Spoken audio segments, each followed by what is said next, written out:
ஆன்மீக அன்பர்களுக்கு எனது அன்பான வணக்கங்கள். இன்றைக்கு நாம் பார்க்க போகிற பதிவு என்னன்னா, சனிப்பெயர்ச்சி 2025ஆம் ஆண்டு வரக்கூடிய சனிப்பெயர்ச்சி. இதற்கு முன்பு எப்போ வந்துச்சுன்னு பார்த்தீங்கன்னா 2023 சனிப்பெயர்ச்சி வந்துச்சு. இப்போ 2025 இப்போ வருது. 2023 நிலவரப்படி ஆரம்பத்தில் என்ன இருந்துச்சுன்னு பார்த்தீங்கன்னா, மகர ராசியில் பாதச்சனியும், கும்ப ராசியில் ஜென்மசனியும், மீன ராசியில் விரயச்சனியும் நடந்து ஆரம்பிச்சுது. அதில் இருந்து இப்போ வரைக்கும் 2025 வரைக்குமே மார்ச் 29ஆம் தேதி வரைக்குமே அதே தான் தொடர்ந்து இருந்துகிட்ருக்கு. இதுக்கு மேலே தான் பெயர்ச்சி ஆகிறது.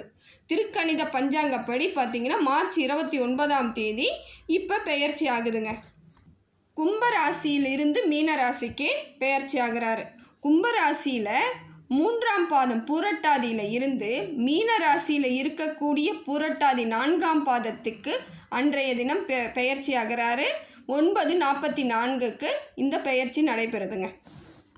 2025 மார்ச் 29ஆவது தேதியில் இருந்து நமக்கு எதை மாதிரியான சனி பகவான் எந்தெந்த ராசியில் எந்த இடத்துல இருக்காருன்னு பாருங்கள்.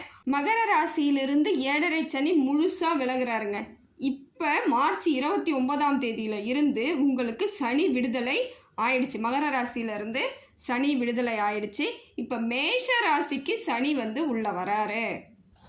மேஷ ராசிக்கு விரயச்சனியாக அவர் உள்ள வராரு. அப்பொழுது அவர் விரயச்சனியாக வரும் பொழுது மீன ராசிக்கு ஜென்ம சனியாக வருது. அதுக்கடுத்து வரக்கூடிய கும்பராசிக்கு பாதச்சனியாக வராரு. ராசிக்கு 4ஆம் இடத்துல வரக்கூடிய சனி பகவான் அர்த்தாஷ்டம சனின்னு சொல்லுவாங்க.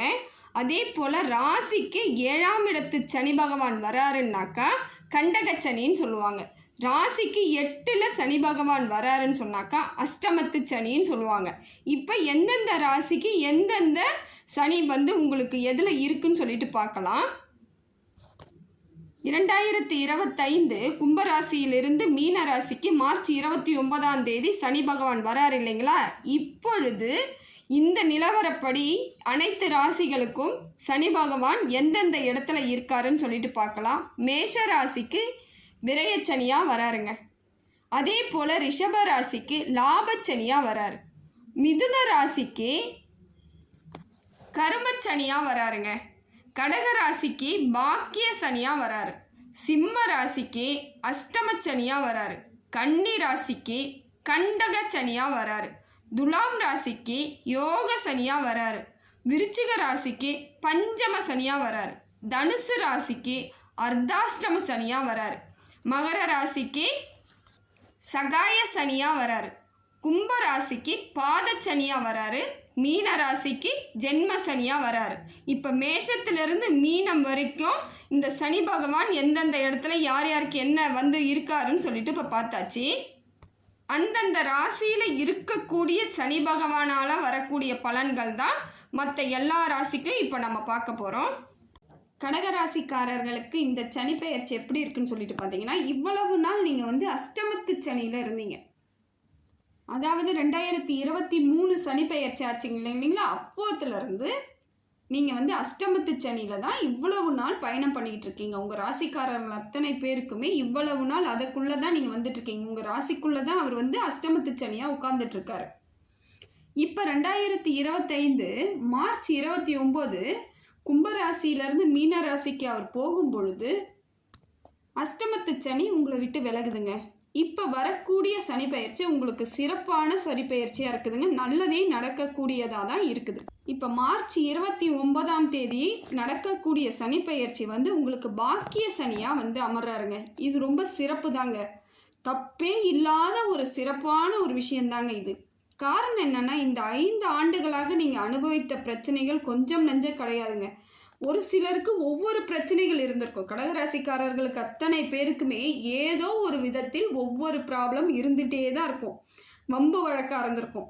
தேவையில்லாமல் கோர்ட்டு கேஸுக்கு போகிறவங்க ஒரு சிலவங்களாக இருந்திருக்கும். உடம்பு உபாதைகள் ஒரு சிலவங்களுக்கு, பொருளாதார விரயம் ஒரு சிலவங்களுக்கு, மற்றவங்களால் நிறைய பிரச்சனைகள், சொந்தக்காரங்களால் சுற்றி இருக்கிறவங்களால பிரச்சனைகளை அதிகமாக அனுபவிச்சிட்டிங்க. இந்த 5 ஆண்டு காலமாகவே உங்களுக்கு பிரச்சனை ஜாஸ்தி தான். இதில் 2.5 ஆண்டு காலம் எப்படி இருக்குதுன்னா அஷ்டமச்சனி வேறு, அது இன்னும் சேர்ந்துக்குச்சு. ரொம்ப ரொம்ப கொஞ்சம் நஞ்சம் கிடையாதுங்க. வெளியே சொல்ல முடியாத அளவுக்கு பிரச்சனைகள் ஒரு சிலருக்கு இருந்துக்கிட்டே இருந்துச்சு. அவங்களோட ராசியில் ஒரு சிலவங்க அந்த ஜாதகத்தின்படி பார்த்தீங்கன்னா அந்த தசா புத்தி சரியாக இருந்துருச்சுன்னா கொஞ்சம் பேர் தப்பிச்சிருக்கலாம். மீதி பேர் அத்தனை பேர் மாட்டினவங்கள தான் இருந்திருப்பீங்க. அவ்வளோ கஷ்டம் இல்லை, இவ்வளோ கஷ்டம் இல்லை, நிறைய துன்பங்களை நீங்கள் அனுபவிச்சிட்டீங்க. இப்பொழுது உங்களுக்கு பாக்கிய சனியாக அவர் வரும்பொழுது சிறப்பான பலன்களை அள்ளி கொடுக்குறாருங்க. அதே போல் 11வது இடத்துல உங்களுக்கு குரு பகவான் வந்து அமரும் பொழுது இன்னும் நற்பலனை அதிகரித்து கொடுக்கறதுக்கு வாய்ப்புகள் ஜாஸ்தியாக இருக்குதுங்க. 11ஆம் இடத்து குரு பார்வை ரொம்ப சிறப்பாக இருக்குதுங்க.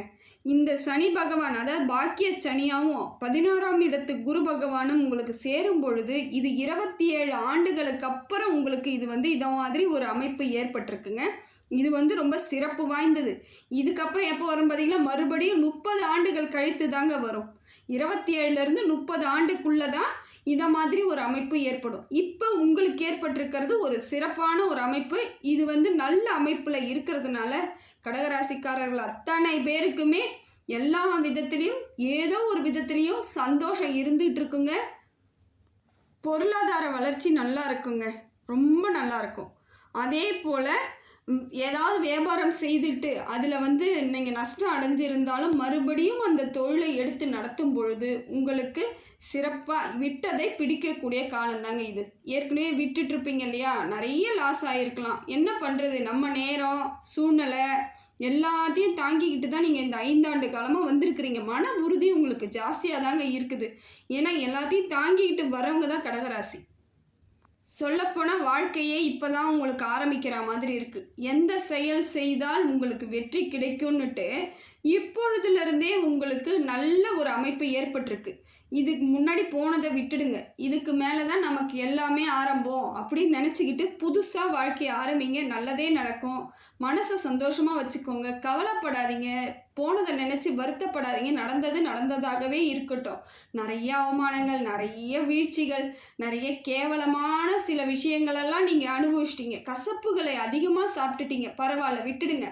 உங்களுக்கு சுகர் வரவே வராதுன்னு நினச்சிக்கோங்க. ஏன்னா நிறைய நம்ம வந்து துன்பங்களை அடையும் பொழுது கசப்பாக தான் இருக்கும். ஆனால் மன உறுதி வந்து அப்போ தாங்க ஏற்படுது.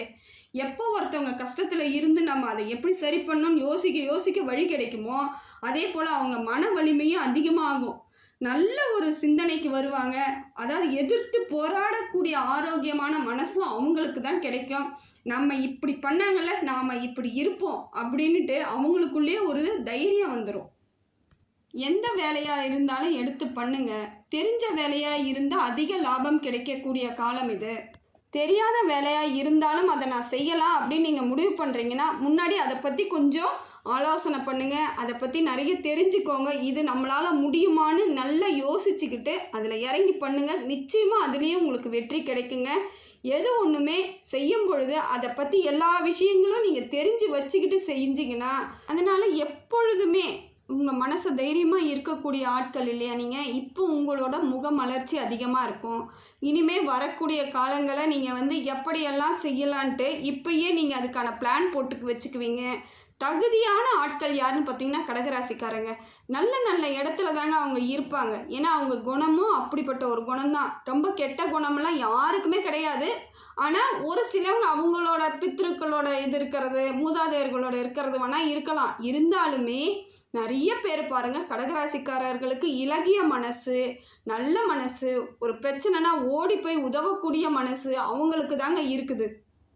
தன்னை போலவே மற்றவர்களையும் அவங்க நினைப்பாங்க. நம்மளை மாதிரி தானே அவங்க அப்படின்னு நினச்சிக்குவாங்க. அதனால் இந்த குணங்கள் இருக்கக்கூடிய இவர்களுக்கு வந்து வாழ்க்கையில் எப்பயுமே முன்னேற்றம் தாங்க.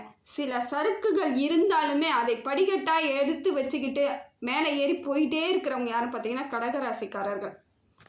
இப்போ திருமணம் வந்து உங்களுக்கு செய்யணும்னா நிச்சயமாக செய்யலாங்க. நல்ல வரன் கிடைக்கிறதுக்கான வாய்ப்புகள் அத்தனையும் இருக்குது. குழந்தை பாக்கியம் ஏற்படும். கடவுளோட அருள் உங்களுக்கு நிச்சயமாக கிடைக்கும்.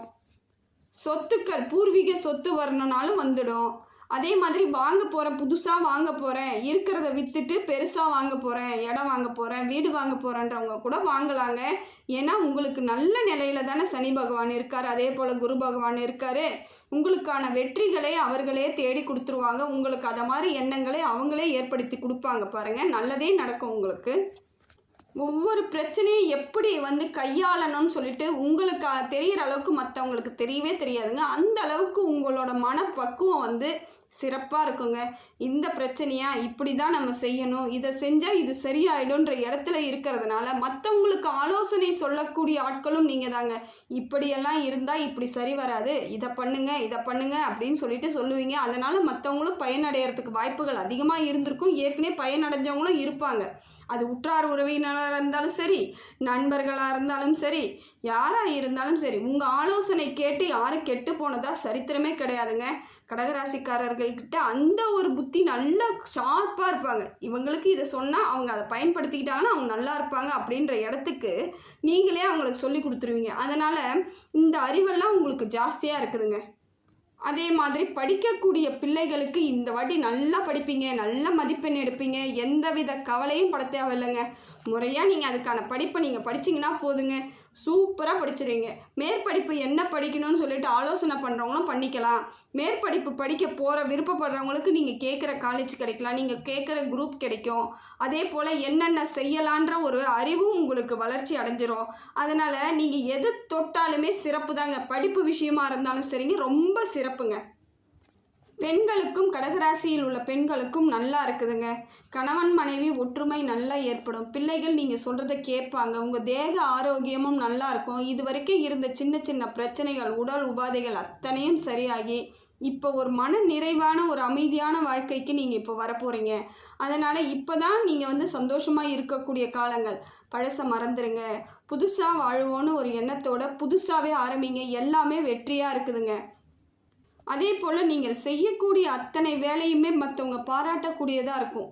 எந்த வேலை செஞ்சாலுமே இவங்க செஞ்சால் நல்லா இருக்குது அப்படின்னு சொல்லிட்டு உங்களை இப்போ பாராட்டுவாங்க பாருங்கள். உங்களுக்கே தெரியும், இவ்வளவு நாள் நம்மளை மதிக்கவே இல்லையே, இவங்கெல்லாம் நம்மளை திரும்பி கூட பார்க்கல, இப்போ என்ன அவங்களே வந்து நம்மகிட்ட பேசுகிறாங்க. அதுவும் நீ செய்கிறது ஒரு சின்னதாக கோலம் போட்டால் அழகாக இருக்குன்னுவாங்க, சமைச்சா நல்லா இருக்குன்னுவாங்க. நீங்கள் என்ன செஞ்சாலும் உங்களை பாராட்டுறதுக்கு ஆள் இருக்குதுங்க. எல்லாமே தகுதியாக இருக்கக்கூடிய ஆட்கள் தாங்க நீங்கள். கடகராசிக்காரர்கள் முருகன் வழிபாடு செய்தீங்கன்னா ரொம்ப சிறப்பாக இருக்குங்க. முருகரை மட்டும் கெட்டியமாக பிடிச்சிக்கோங்க. எந்த காலத்துலேயும் எல்லா காலத்துலேயும் நீங்கள் முருகனை மட்டும் கெட்டியமாக பிடிச்சிக்கிட்டிங்கன்னா எவ்வளவு பிரச்சனை, இப்போ இவ்வளோ பிரச்சனையிலுமே நீங்கள் சாமர்த்தியமாக இருக்கிறதுக்கு காரணம் என்னென்னா நீங்கள் முருகர் வழிபாடு முடிஞ்ச வரைக்கும் பண்ணியிருப்பீங்க. எவ்வளவு பண்ணணுமோ அவ்வளோ பண்ணியிருப்பீங்க இல்லையா? அதனால் இதை மாதிரி செய்யும் பொழுது உங்களுக்கு நல்ல ஒரு வாய்ப்பு ஏற்பட்டுச்சு. இப்போ தொடர்ந்து அதை நீங்கள் பண்ணிக்கிட்டே இருக்கும் பொழுது வெற்றிக்கான வாய்ப்புகள் அதிகமாக இருக்குதுங்க. செவ்வாய்க்கிழமையில் முருகர் கோவிலுக்கு போயிட்டு செவ்வரளி பூ மாலை சாத்திட்டு வாங்க. நல்லெண்ணெய் தீபம் ஏற்றலாம், இல்லையா நெய் தீபம் ஏற்றலாம். உங்களால் என்ன செய்ய முடியுமோ செய்யலாம். அதே போல் முருகர் கோவிலுக்கு செல்லும் பொழுது நல்ல பாலை நல்லா காய்ச்சிட்டு 2 குங்குமப்பூ போட்டு பனங்கற்கண்டு இல்லை வெல்லம் இல்லை சர்க்கரை எது வேணாலையும் போட்டு எடுத்துகிட்டு போயிட்டு அங்கே வரக்கூடிய பக்தர்களுக்கு கொடுங்க. உங்களுக்கு வந்து குருவோட பலன் முழுசாக கிடைக்கணும்னா இந்த மட்டும் செய்யுங்க. முருகர் கோவிலில் செய்தாலே போதுங்க. ஏன்னா குங்குமப்பூ சேர்க்கும் பொழுது உங்களுக்கு குருவோட பரிபூர்ண அருள் கிடைக்கும். அதனால் பாலில் சேர்த்து கொடுத்தீங்கன்னா இன்னும் ரொம்ப சிறப்பான விசேஷங்க. இதை எந்த இடத்துக்கு போனாலும் கொஞ்சம் செஞ்சுட்டு பாருங்களேன், உங்களுக்கு எவ்வளோ பெரிய மாற்றம் கிடைக்குதுன்னு சொல்லிட்டு. அதே போல் முருகர் கோவிலில் நீங்கள் வேண்டிக்கலாம், இப்போ இந்த மாதிரி இடம்லாம் வாங்க போகிறேன், இல்லை வீடு கட்டுறது பாதியிலே இவ்வளோ நாள் நின்று இருக்கலாம், இடம் வாங்கி பாதியிலே அது வந்து செட்டில்மெண்ட் பண்ணாமல் இருந்திருக்கலாம், இல்லை மூதாதையர்கள் சொத்து வராமல் இருந்திருக்கலாம். இப்போ வரும்பொழுது நீங்கள் முருகர்கிட்ட வேண்டிக்கோங்க, நான் உனக்கு வேல் வாங்கி உங்களால் முடிஞ்ச அளவுக்கு செய்யுங்க, வேல் வாங்கி சாத்துறேன்னு வேண்டிக்கோங்க. ரொம்ப சிறப்புங்க. அதை மட்டும் செஞ்சிட்டிங்கன்னா உங்களுக்கு வாழ்நாள் முழுசும் பலன் கிடைக்குங்க. அதே போல் முருகனுக்கு வந்து சந்தன அபிஷேகம் செய்யறதுக்கு சந்தனம் வந்து கடையிலேருந்து டப்பாவாக வாங்கி கொடுக்காம இழைக்கிற சந்தனம் கிடைச்சா, உங்களுக்கு அந்த மாதிரி கட்டைகள் கிடைச்சா இழைச்சி உங்கள் கையாலே இழைச்சி கொடுங்க. ரொம்ப விசேஷங்க. அந்த சந்தனாபிஷேகம் பண்ணும் பொழுது அவர் மனம் குளிர்ந்து உங்கள் வாழ்க்கை இன்னும் குளிர்ச்சியாக இருக்குங்க, சிறப்பாக இருக்குங்க.